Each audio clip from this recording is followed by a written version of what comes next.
Yes. All right, so what we're going to do here is we're going to record 3 segments, actually 6 segments for our podcast, Galactic Radio. And if you want to get the full produced treatment, the audio version of the podcast, go to gncasts.com/Galactic Radio, gncasts.com/Galactic Radio, and it'll make more sense in that form.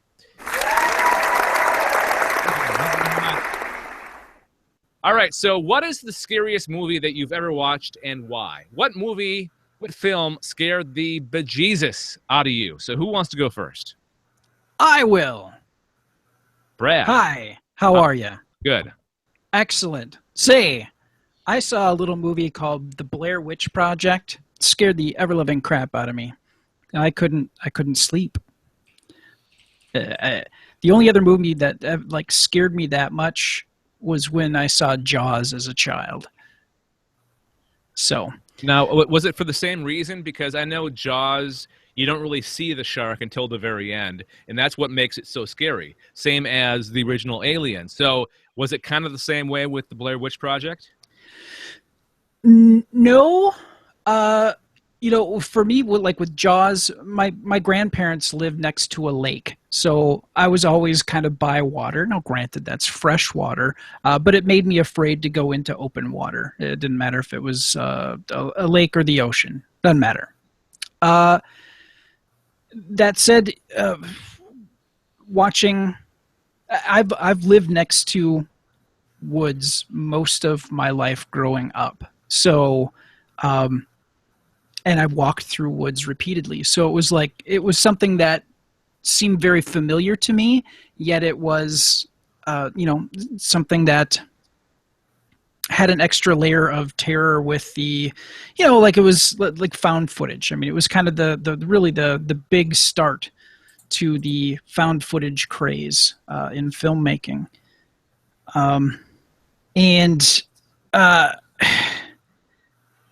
It seems so real the way it was done, and watching it, and when you get to the end, everything just sort of tied up in kind of a weird bow, and I could not close my eyes and not see running through the woods when I closed my eyes. So I did not sleep that night. Plus, it was one of the very first movies that really used online marketing effectively, right? Well, at that point, I didn't really surf the internet a whole lot, because that was late 90s, early 2000s. Late 90s, okay. So I didn't really surf the internet too much, but I remember watching Cartoon Network and them having a little bit of a snippet of footage where, hey, we found these film canisters in the woods, and this is, we're in Burkittsville, and we're going to be investigating this missing persons case. We believe that these film canisters are related to that. And I'm like, I'm watching Cartoon Network. Why am I seeing this here? It just seemed really weird. And granted, it was later in the evening, but it just seemed so weird. And everything else that they did around it, I have the they put out a book about Rustin Parr, who is a part of the sort of the Blair Witch legacy in Burkittsville. So they did a lot of stuff to try to blur the lines of what was real and what was not. Just by adding and doing extra bits of world building that weren't necessarily in the film, but doing books. They did a series of 3 video games. They did a number of different things. Yeah, they did 3 video games. I did not know that. And like you said earlier, it was one of the very first found footage films, and we were a lot more naive back then. I think a lot of us believed it was real more than we would now, right? Sure, yeah. Okay. All right, thank you, Brad. Let's move on. Who wants to go next? Scariest movie you've ever seen? I can go. Okay, yes. Matt? You do a podcast about scary movies. I do. So this is a weird question. Is it the scariest movie that? Okay, let me rephrase that. Does it still have to be scary to me, or is it just at one time scary to me? I think at the time it would be scary. Yeah. Okay, then the original Hellraiser. Yep. I don't recall how old I was, but I borrowed it from a friend on VHS tape, and I watched it in my parents' bedroom. And I got probably about 15 minutes in, and got so scared that I took it out and I buried it at the bottom of the garbage can. And I just remember having a really hard time sleeping for a long time. It didn't seem to affect me for that long. Even being young when I would get scared, I just found ways to get out of my own head. And I still do it to this day because I'm a man baby. But yeah, I like for a couple days I wouldn't be able to sleep, and then eventually I would move on to something else. But that was the movie. Do you still get scared from movies, Matt? I know that you do a podcast about them. Do they still genuinely scare you? Nothing has scared me recently. I played the Outlast 2 demo, which is a horror video game, and there's some jump scares that got me, but it didn't like scare me. We watched some movies that our friend Gary Yap recommended, and they've made me very uncomfortable. And like to this day, if I think about parts of the movie Megan is Missing, I get very uneasy. Oh, but it's not like scary. It's just like it was a very well-made movie, and it still makes me uncomfortable. It's just like one of those cases of that's just not right, right?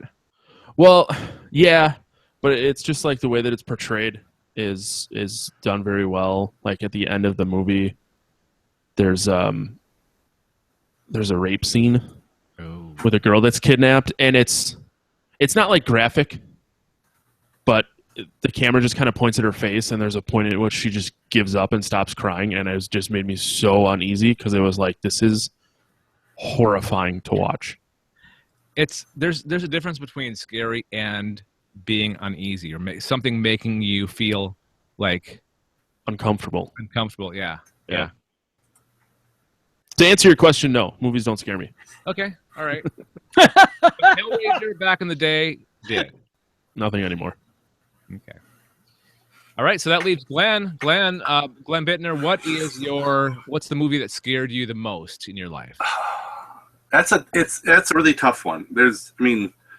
Brad mentioned Jaws. Jaws maybe scared swimming for a while, but there's The Thing. Prince of Darkness actually gave me nightmares, but I think the movie that really creeped me out the most was the 1978 Invasion of the Body Snatchers. Ooh. With Donald Sutherland. Yes. Just the whole idea of not only losing yourself, but everyone you know isn't anyone you know anymore. Yeah. And just the end of that film when the girl thinks that she's found, Donald, hey, he's cool, and she comes up to him and he just does that to her. That just creeped me out so much. I watched it when I was like 8 years old because my parents didn't give me much for boundaries. So probably that one, with Prince of Darkness probably being the second most, because I was like 16 when that came out, and it still creeped me out. There's something about a lot of the Judeo-Christian horror films like The Exorcist and Prince of Darkness and stuff like that that just kind of really get to me. Might be because of my Lutheran upbringing and all the years in Lutheran school. Maybe it's repressed angst or something. Yeah. Refresh my memory. What is Prince of Darkness about? Prince of Darkness. It's a John Carpenter film, and it is it's an old church in L.A. where they find this room with this green liquid in it, this mysterious green liquid. And has Donald Pleasance playing a priest, so you already know bad things are going to happen because nothing good happens in the Donald Pleasance movie. No. And the liquid is actually, it's not for lack of a better term, it's liquid Satan. It is Satan in liquid form, or liquid Lucifer. So and they bring in these physics students to like study this stuff because they don't know what to make of it, because it's this liquid that defies normal rules of physics, like it drips to the ceiling and stuff like that. And it's just a really cool movie with possession and all that stuff. You've got Alice Cooper's in it, but there's just this one shot. It constantly shows this like video, this grainy video shot that comes to people in dreams, and it's just this figure coming out of the church, and you never really see who it is until the very end of the movie. And it's that scene, that one shot, that just gave me nightmares. So, great movie. All right, I'll have to see that. So I don't think I've ever watched that. I'll have to put that on my list. Maybe I'll watch it for Podcast of Terror. We'll make Matt watch it. I actually want to watch it. Okay. So then we're not going to watch it. Either of you could come on and we could watch that. Oh, I love that movie. I just reviewed it for my other channel, for my 31 Days of Horror. So I guess Glenn can't come on and talk about it because he just talked about it. I can always talk about it. Okay, fine. You can have your invitation back. Kid, now. Let's all get along. All right, I think that's going to do it for that question right there. So I'm going to stop the recording, and we'll start. By the way, I probably should have clarified. I only needed one ink from you guys.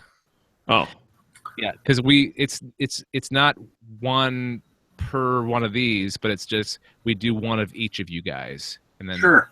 But you can include, if you make it quick, you can throw a couple in there. I don't mind. I don't mind at all. You guys hate me now, don't you? No. Okay, good. I'll always love you, Dave. Oh boy, I've missed you, Brad. I've missed you too. All right, here we go.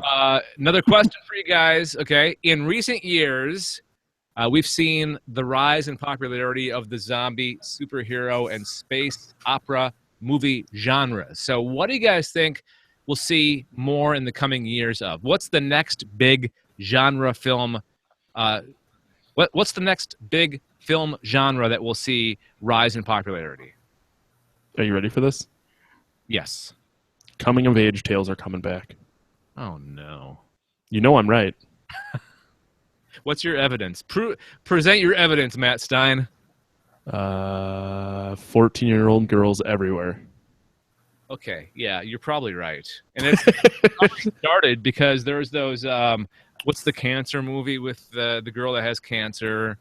And my stepdaughter loves that film. That's Something in My Eyes or something, or...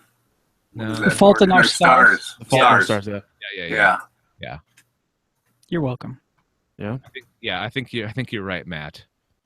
I don't feel like they ever left. I just don't think that there's as many as there used to be because there's Marvel and zombies but they still exist. Think about the 90s.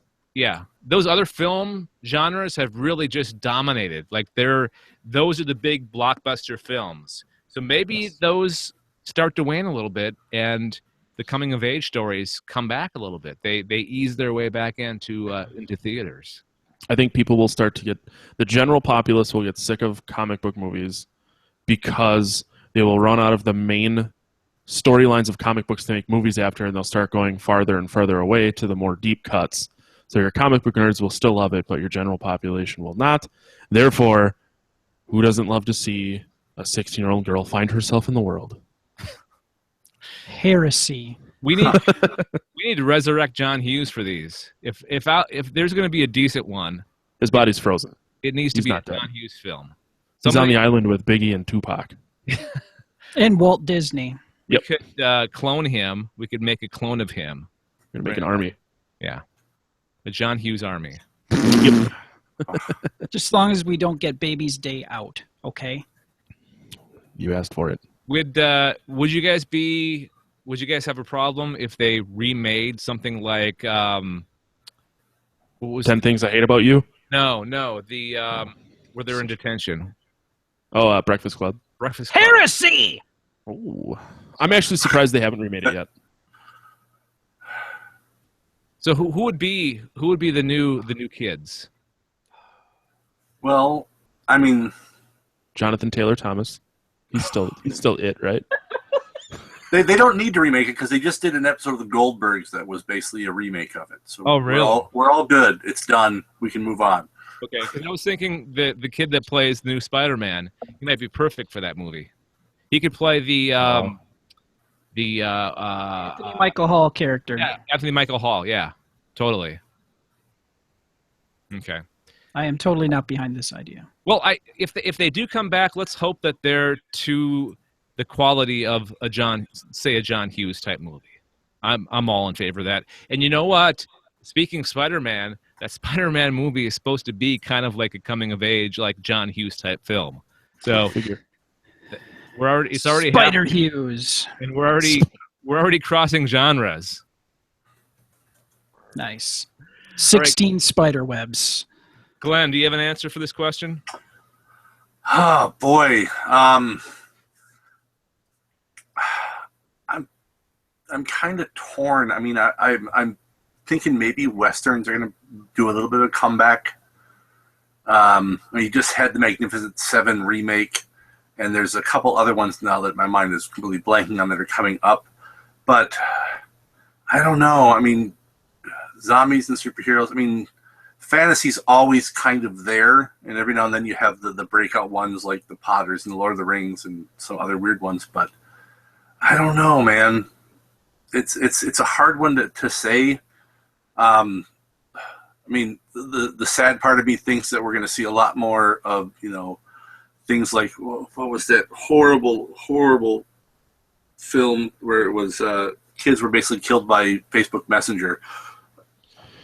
Unfriended. Yeah, I think we're going to see more stupid stuff like that. Hey, that movie wasn't that bad. Oh, yes, Well, they make these horror. No, I said not that bad, but The Den is way better. These horror films are so cheap to make that's why there's so many of them. And once in a while, it's like throwing whatever against the wall. Eventually one of them sticks. Yeah. Spaghetti? Spaghetti, yes. Spaghetti westerns. So I was right. There you go. Ooh. Come back around to Glenn's Western idea. Is there a new genre that's never really been popular, or a brand new genre that nobody's ever thought of? Live action anime. Oh, they've thought of it. No, yeah. I mean, I think they're gonna do a live action Akira that they've been trying to launch, and I think. Oh, that's what you're saying. I think we're gonna see like a live action Cowboy Bebop has been thrown around for a while. Yeah. I think that might be the next market that they start to tap into is manga. Yeah. Live action manga. There's a couple on the horizon. There's the one with Skojo, right? There's the Scarlett Johansson one. Yeah, Ghost in a Shell. Yeah. Yep. And then they keep on talking. Well, you mentioned Akira. They've been talking about doing that for years. Yes. Well, is ruining people's childhoods a genre? Because, I mean, if I read the internet, that's the most popular film being made today. You're not wrong. I just want them to do Robotech, and that's all. That's the only one that I'm interested in, really. Live action Robotech. Live action Robotech. Didn't they do a live action like Captain Harlock? I'm not familiar with that. Okay, never mind. Sorry. Pray continue. Let's continue on with our genre films. Matt, Brad, you haven't answered yet. Oh, no, live action manga. That's my that's my answer. Oh, did I call on you though? Or did you just volunteer? No, I think I just threw it out there because that's how I roll. Because sometimes my memory is not the best. No, I don't give a poo. I just jumped right in there and threw it out. Okay. Bam! So, is there any other one that we haven't mentioned or been brought up yet that we think that might make a resurgence here in the cop movies, buddy cop movies? If it's done in the vein of the good, was it The Good Guys? Was that the one that was with Russell Crowe and Ryan Gosling? Yeah, that one. Yeah. If they do more like that, then I welcome them. I welcome them greatly. If it's like the last 19 Rush Hour films, no. No, I really liked the other guys though, with Will Ferrell and Marky Mark. Will Ferrell, yeah, that one wasn't bad. Plus, The Rock is in it. Yeah. Or Central Intelligence. That was a good buddy cop type film, wasn't it? Yeah. Anyone? Well, anyone? It was kind of the not Ride Along. Those are funny with Ice Cube and Kevin Hart. So they don't need to make any more because they're already a thing. They're already a thing. It's not coming back because it's already here. Yeah. I want to see more dystopian future type movies. Like I can't wait until they finally do the remake of Logan's Run. I'm gonna throw out a little something here. Okay. Renew.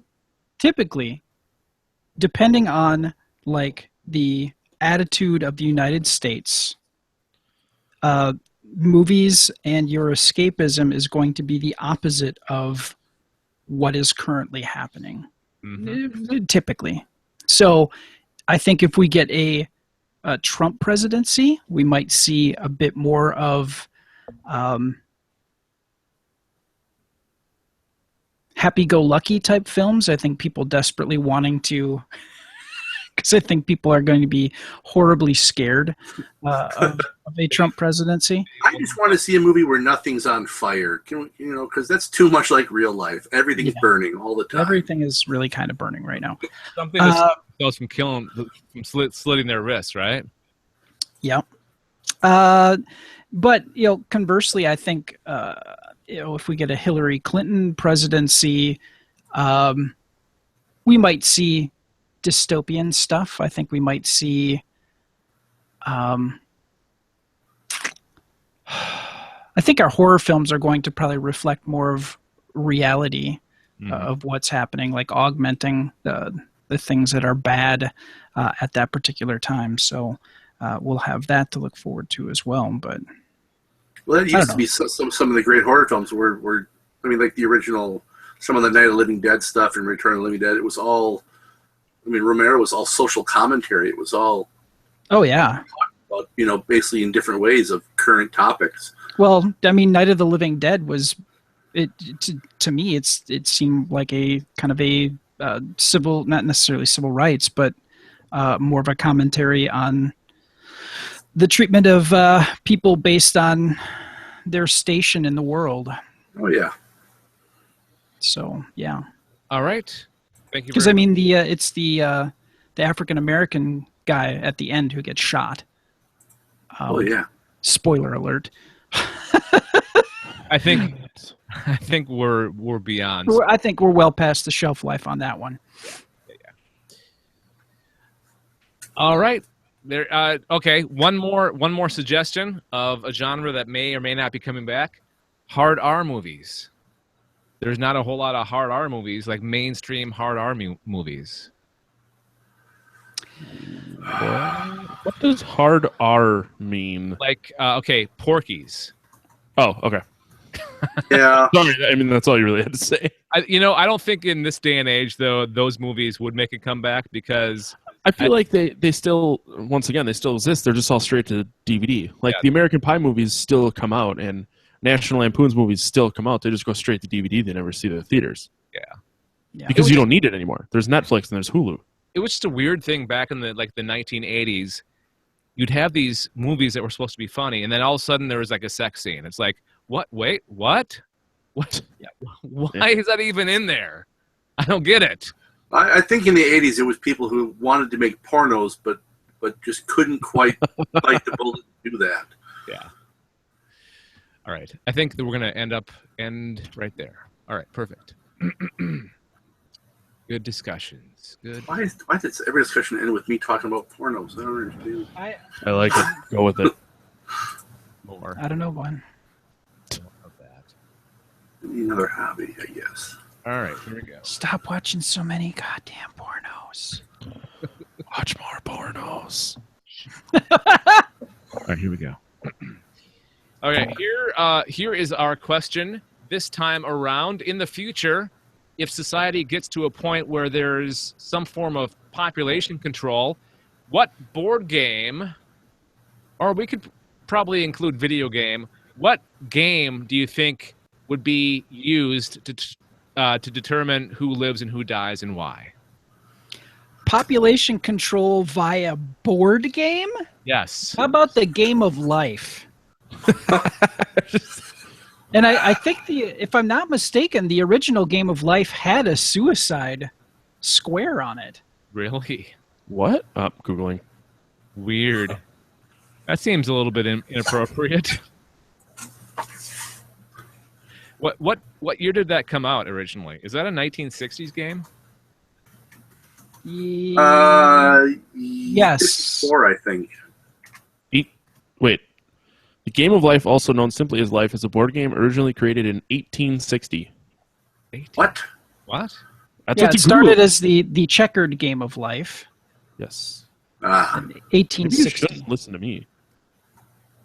You could be just making that up. Well, Wikipedia's never done me wrong. That's how I have a college degree. All right. Game of Life, 1963, I believe, is the advent of the 3D version of the game. Or the board. I'll just stop talking now. It's okay. We get what you're saying. So, is there anything on that article about the Suicide Square? Yes, actually, the 1860. Yeah. 1860 version of the checkered game of life. It had a suicide. It had a big old oak tree. Released way the hell back in 1860, the Game of Life is one of the best-selling board games of all time and the single oldest game of the Milton Bradley Library.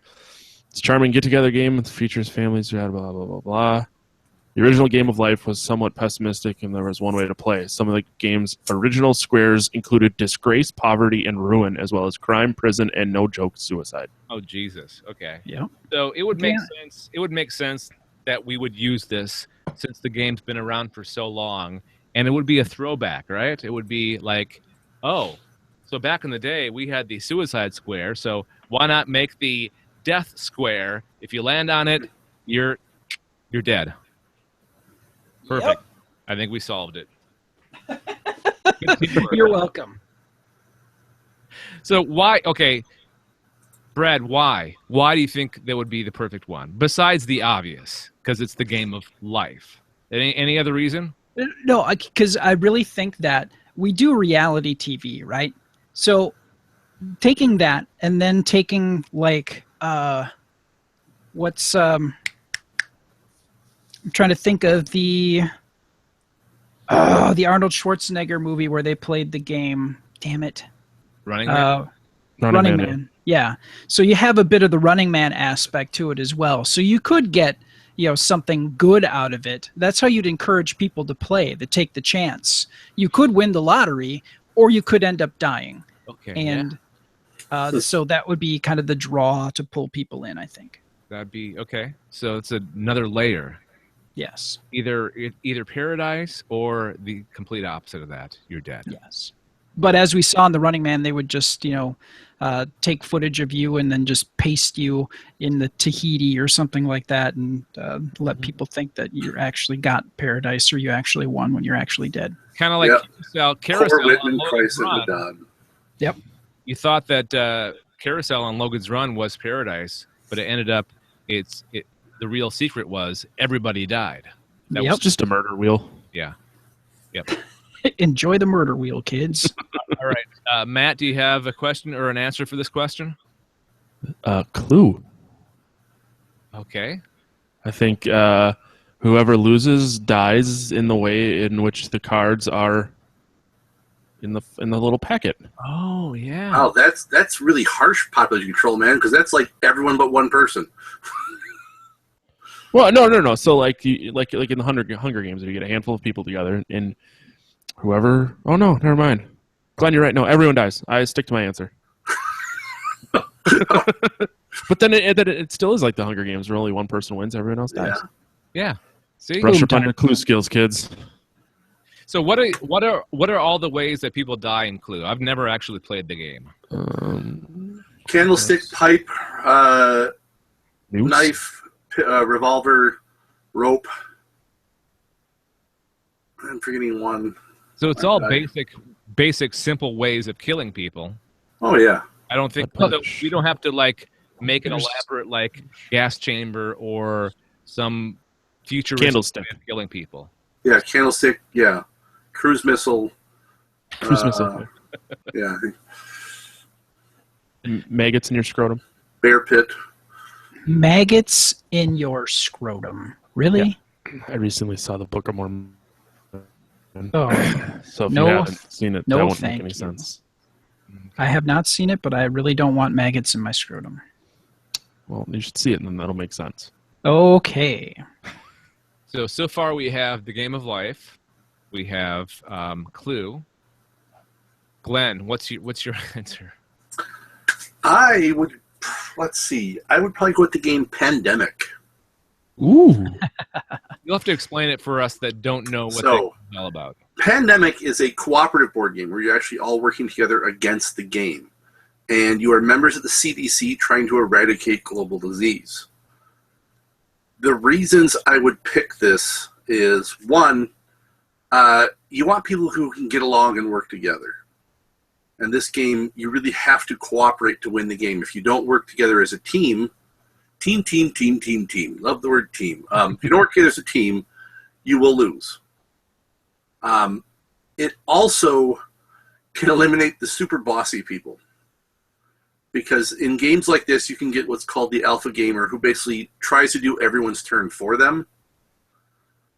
And you want someone who can facilitate and lead without being a dick about it.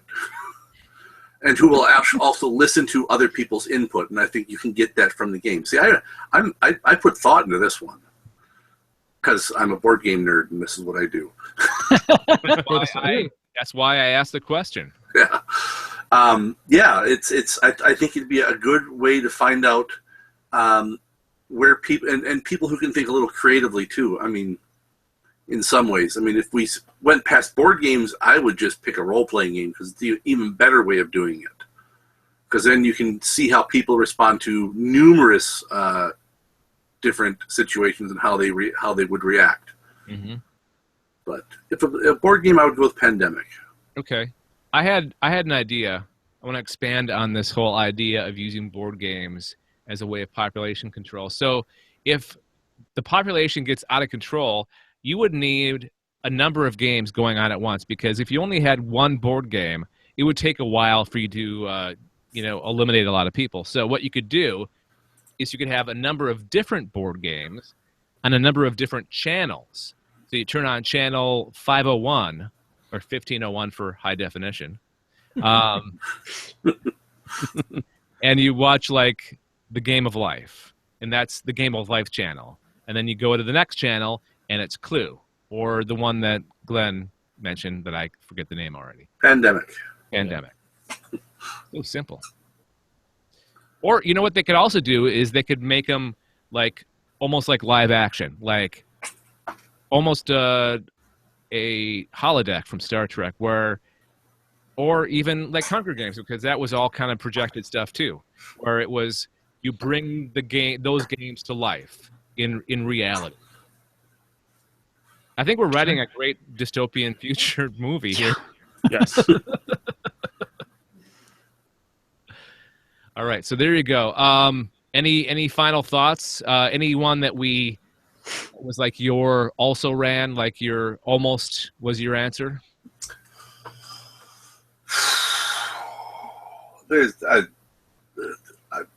I'm looking right now at 300 plus board games, so it's too hard to narrow down.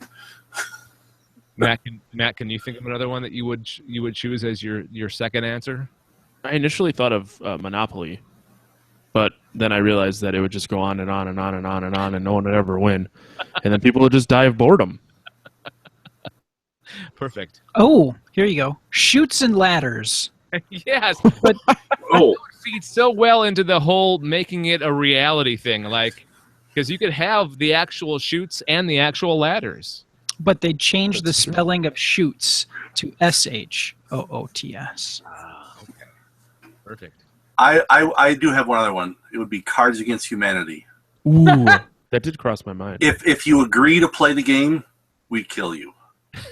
Oh boy, Wah, wah, wah. I'm not a fan. I like that game. I'm going to end that right there. I think that's the perfect way to end. I ask Matt. We're on Weird World Weekly. We're always looking for the perfect way or perfect place to end the segment, and I think that's How's it going? yeah. That's what she said. Hey-o. All right, here we go. Let's move into our ings. Who wants to go first? Brad's on top, so he's a power top. Let him go Damn first. right. The way he likes it. Damn right. All right, Brad Ludwig, what is your ing? We're talking, what are you watching? What are you reading? What are you making? What are you playing? What's your ing?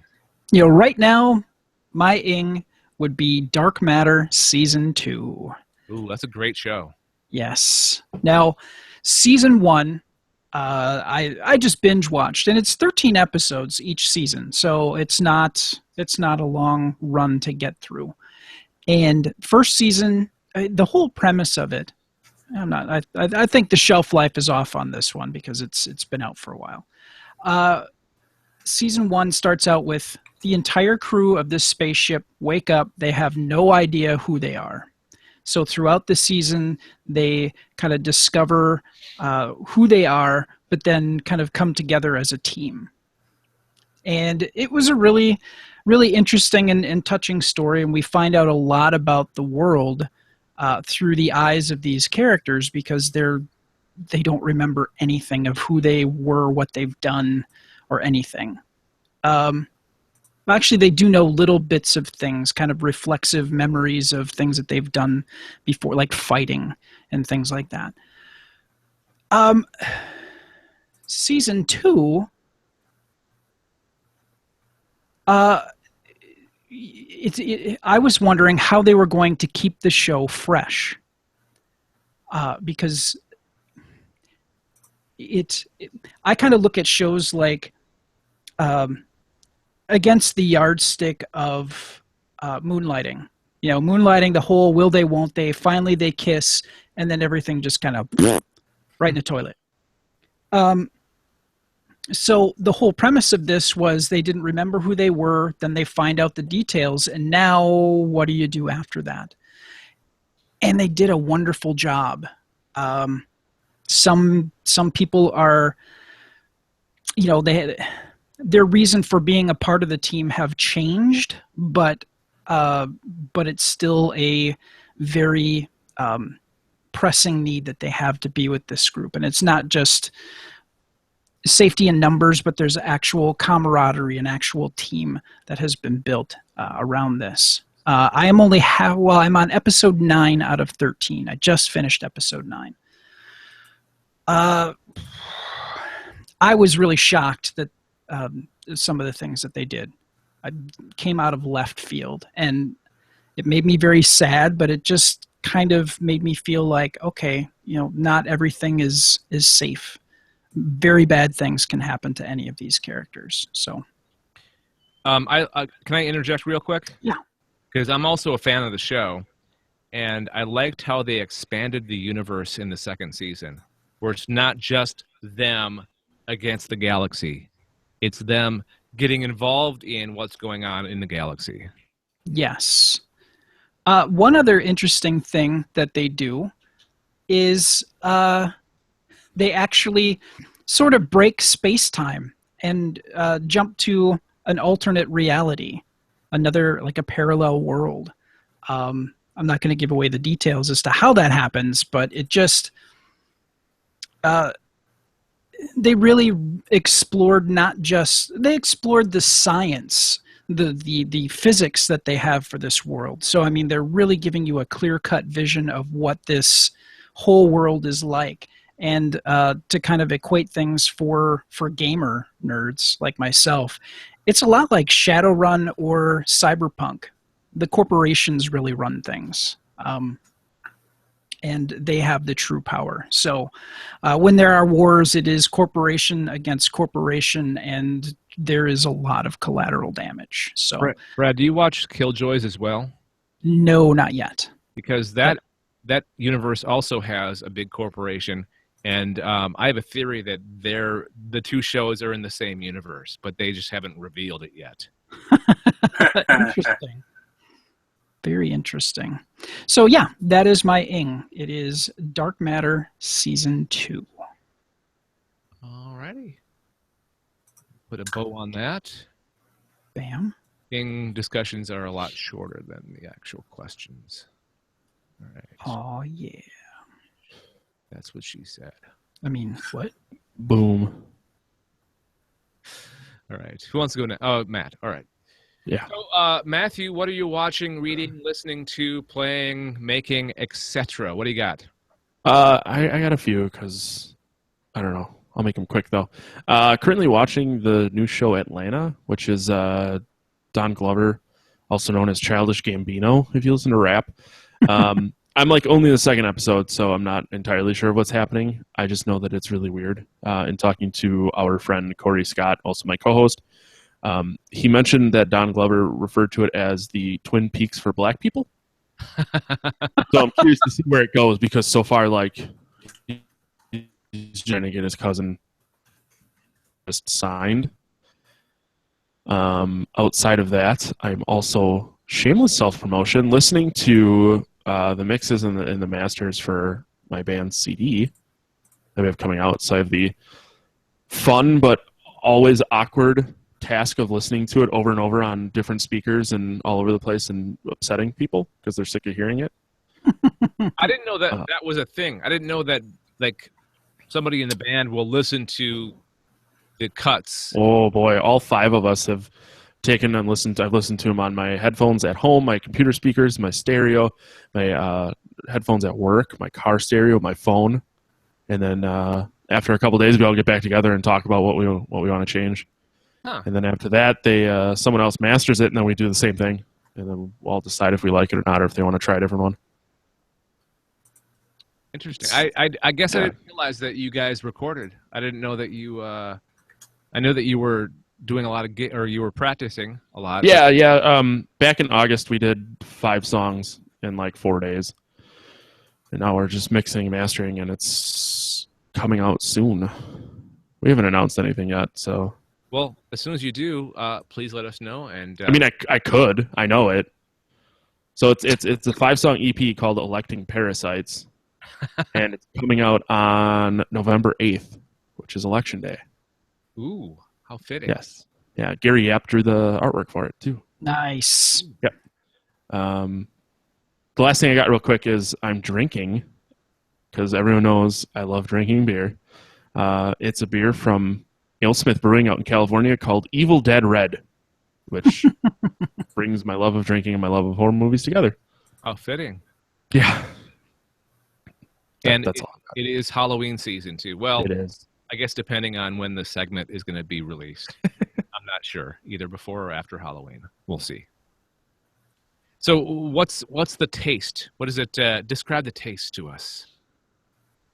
Good.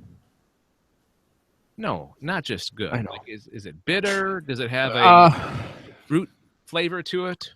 Irony, a little onion taste. Iron. It's kind of hoppy. It's not like as hoppy as an IPA. It's got like that caramel sweetness like a lot of reds do. But it like I said, it does have some hoppiness because it's 6.66%. So it doesn't have like an overwhelming boozy flavor. Six.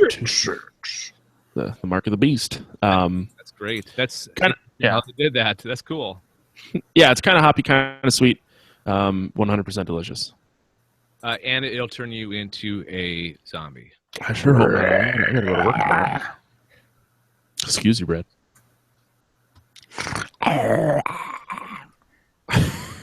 All right. Cool. That's perfect way to end right there. With little That'll do, Pig. That'll do. All right. One last segment, and we're out. See, this is fun stuff. This is easy, fun stuff. This is Agreed. That was our prom theme. Yes. Easy, fun stuff. Oh, No, and we're out. yeah, and we're out. And we're out. All right, Glenn, what do you have as your ing? What are you watching? What are you reading? What are you playing? What are you making? What do you got going on? Well, it's October, so I'm watching a lot of horror for the 31 Days of Horror, but taking breaks when I need them because I can't watch horror all the time, I've been checking out the new show, The Good Place. Oh, yes. This is brought to us by Michael Schur, who, I mean, Brooklyn Nine-Nine, Parks and Rec, The Office. I mean, the guy has pedigree for making what I consider to be good, smart comedy, as well as just fun comedy. The show's a blast. It's all about The Good Place, which is where people who are really, really good in life go to after they die. Everyone else goes to the bad place, but there's a select handful of people who did amazing things who go to the good place. And we have Kristen Bell as Eleanor, who goes to the good place by mistake. And it's her, and when you're there, you're supposed to like meet your true soulmate, and the person who is supposed to be there, her true soulmate, ends up being this guy who was an ethics professor in life, and he's caught in the ethical dilemma of is it ethical to help her maintain her lie and basically earn her spot in the good place because she was not a good person, or does he tell the truth? And it's just this balancing act of Kristen Bell or Eleanor, the character, trying to do good, but it's just not in her nature. It's really well done so far. I've only seen 6 episodes so far. I mean, you have Ted Danson plays Michael, who's kind of like the overseer, the architect of the town. It's not really heaven, but it's not. It's kind of like that. They've been very careful and not really promoting any one religion. So in the pilot, yeah, Kristen Bell asked, "Well, does any religion have it right?" And he's like, "Well, most religions have it about 5% right." But there was one guy who got really high on mushrooms and got 92% right. Yeah, and there's like a picture of him on their wall because it's like he's the most famous person in the good place because he guessed 92% of it. That's great. Does Dak Shepard play Kristen Bell's the guy that he's supposed to be, or she be? No. It's actually actor is William Jackson Harper. Plays Chidi. I can pronounce her name, Anagonye, even though Kristen Bell's character can't. No, she can't. Anaconda. Anamana.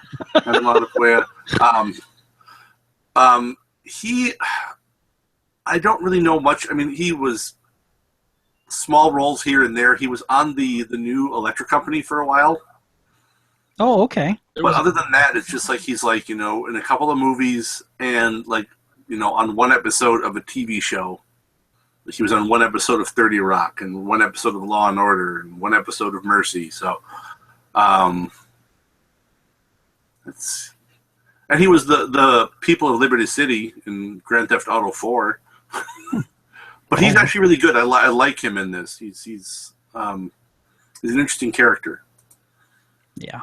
How would you describe this? Like, what would you compare it to? What other shows would this be similar to? Oh, man. It's like if you took, what is it? The Prisoner and flipped it on its ear, that it's the place that you want to stay. This Michael Landon would star in this back in the day, right? Probably. No, because it's very it's funny. humorous. It's kind of like deep metaphysical kind of subject matter, because you're dealing with ethics, you're dealing with morality, you're dealing with making good choices. But the only way to make a show like that palatable has to be in comedy format. Yeah. So it's entertaining and somewhat educating at a certain level of watching this person who is not a good person try to stumble along and try to figure out how to be a good person. It's kind of like Jim Jarmusch and Christopher Guest had a kid together. Because you get this really kind of deep, probing stuff, but it's also pretty ridiculous. Yeah. Yeah. All right. There you go. I think we got it. I think that's a wrap. Boom. Boy. All right. Now I'll let you guys know when each episode is going to be coming out, so you can share it to your heart's content. Brad, you're the best. I don't know about that. I'll make sure that when I do the intros, I'll make sure where you guys are from or where people can hear you. I should have said something about it's an all Wisconsin panel this time. Damn it. Sorry. And we're even recording during a Packer game. Oh, yeah, that's right. What? Which I don't think anyone funny cares to about. say if I would have thought of that. Well, you can always add it later. Yeah.